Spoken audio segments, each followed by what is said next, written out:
đó là gì tôi sợ hả?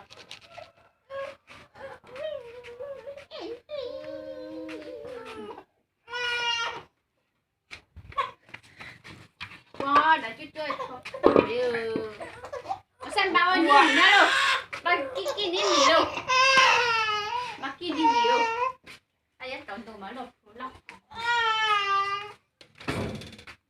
cô nè,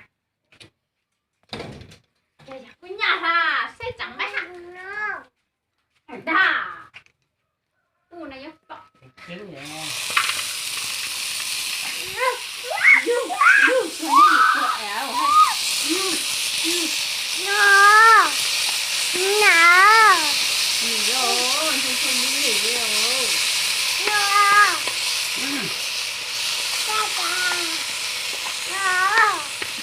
Có từ.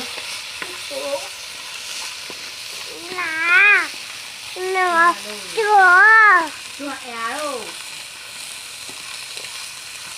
Con tí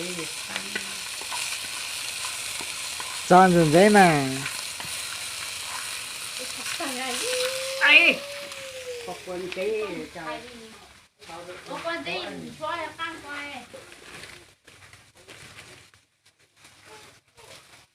Có con tí nào bé ăn nè. Có nhân thì nó tăng. Có chút khó đi.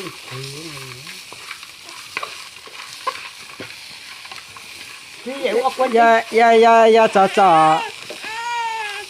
cha là ba.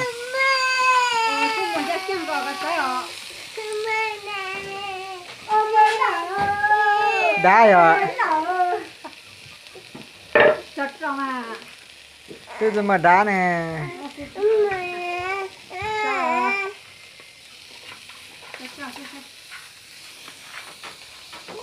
Tìm được cái câu cho nó nổ là có cái người nổ lên này tức là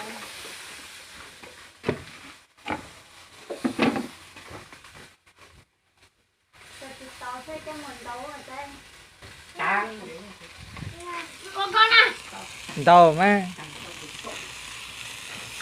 ôi sữa cả mà nó mấy chạy hụt đà quay đấy có Sự có rất ta.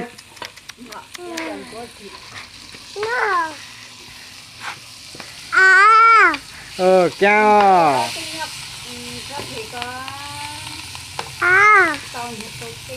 Ê, ta mà.